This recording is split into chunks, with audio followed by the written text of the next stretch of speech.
The AfDB, meantime, has okayed additional $27.3 million to the African Union for COVID-19 rapid response. That's about some of the stories there for you. But let's talk about one key problem is about electricity. Nigeria's search for sustainable electricity is not over yet because the government continues to explore every means possible and seeking help from other sources.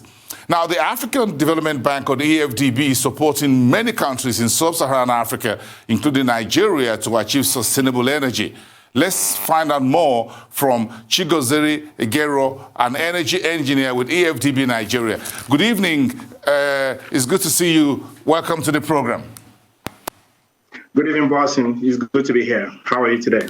Thank you. Now, let's talk about what AfDB Nigeria is working on, and what are the key elements of the power sector strategy of AfDB Nigeria, and what possible actions are you looking to use to bring power to the Nigerian people? Okay, the power strategy of the bank in Nigeria is not actually different from the entire strategy of the bank, which is enshrined in its high five. And at the top of this high five is Light Up and Power Africa, showing that the bank is very serious to power sector in Africa. However, like you mentioned, the key elements we are looking at here that the bank is bringing on board is to ensure that we approach the power sector both from the unserved and the underserved perspective. From the unserved, we are actually going off-grid, supporting both the government and the private sector in ensuring that the people that do not have electricity get electricity by promoting the off-grid sector. And we're making quite a lot of effort in supporting the on-grid, but to ensure that we boost the current supply in the sector and make sure that it is reliable.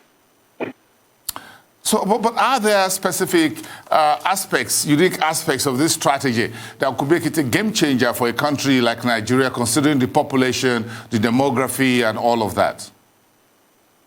Yes. So we are using a multi-pronged approach, and we have tailored this approach to be specific to Nigerian problem, which is a peculiar problem. So like I said, we are making sure that on the unserved area, we are trying to make sure that mini grids and off-grid solutions are there to make sure that we can increase access to electricity, which is very important because there are quite a reasonable number of Nigerians that do not have access to electricity. On the on-grid, we are trying to support various investments, especially in the network, transmission and distribution. We've made quite a reasonable amount of support into the transmission sector, and also going ahead to make sure that this aligns with the distribution sector by talking to various stakeholders on various initiatives. So overall, we are using a unique approach of approaching both unserved area and making sure that even the existing grid is made stronger and reliable. And this is a peculiar situation in Nigeria, making sure that we see it from both ends. So talk to us about challenges that needs to be tackled for effective results in these very few areas that you've mentioned. Summarily, I would say that a few of them I can mention just three. One of them is data, and data is almost very challenging getting data that you will use to support some of the investment that needs to be made. And it is important to also have a proper project preparation. Most of the power projects you see in Nigeria are suffering from, when I say they are having challenges with preparation, and it is important to have a well-prepared project before bringing it up for investors to key in. And if you also have this well-prepared project, having the right finance source mix that is having both the commercial, the DFIs, and other sources of finance is very essential. And to get that right finance source has been quite challenging. Most times you see it heavily skewed to one source of finance, which is actually one of the sources of challenges you're having in the power sector. Short-term finance is not the best for infrastructure. So getting data, having projects well prepared, and making sure that you use the right finance source for it is actually the major challenges that we face here. Okay, well, I'm sure one of the key issue has to do with tariff. So, do you think we can achieve a truly cost-effective tariff for the common man to have electricity, sustainable electricity? That's a very sensitive issue these days, looking at the tariff increase. But yes, we can. And it depends. When we look at this cost-effective tariff, it depends on what you define as cost-effective tariff.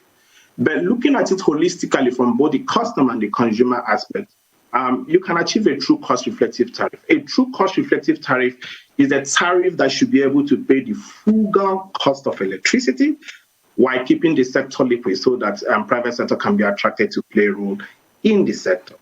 However, how do you achieve this? I'll give you a typical example. If you have a frugal cost of electricity and the electricity is not delivered, then you hear the normal noise of people saying we're paying for darkness. In that case, you have not truly delivered your aim. But if you also deliver this electricity at a very high price, if you're not very frugal about it, then that is also not cost reflective, because it means that the customers who are paying will be bleeding. So we can achieve cost reflective tariff if we pay attention to little things like proper planning and other things. And I must say that the regulator has actually started moving in the right direction in this by saying that you can pay for a cost reflective tariff provided the service you're rendering is reflective of the cost that is being used to transport, to bring that electricity to you. So paying little attention to proper planning, making sure that you use the right source of finance to bring in this electricity, and also that consumers' perspective is taken care of, is essential in bringing this cost-reflective tariff.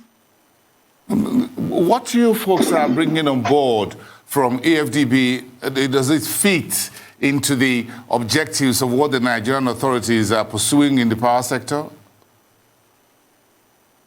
Yes, we are actually playing quite a reasonable amount of role, I mean a key role in the sector. We are supporting, like I said earlier, we're supporting both from the off-grid and on the on-grid.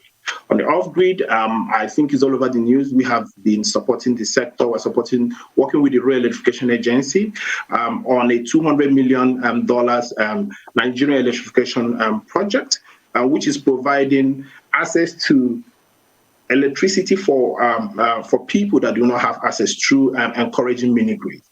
And one of the challenges you have in these mini-grids is also the sustainability of these mini-grids, making sure that the people you provide this electricity for can afford it. And we're making sure that while we put this mini-grid, we also support the sustainability by encouraging the productive use of electricity in those communities so that mini-grids can be viable. And we're also trying to have access to the same program is helping bring electricity to some of the institutions in Nigeria, while also creating an enabling environment for learning that will help them have more knowledge in renewable energy. On the on-grid quickly, we are also engaged in the transmission project, which is a $410 million US transmission that is very special. Yes, quite a whole lot. The issue with electricity in Nigeria, it can go on and on and on and on. Thank you so much. We appreciate your time today, CHIGOZIRI. See you next time.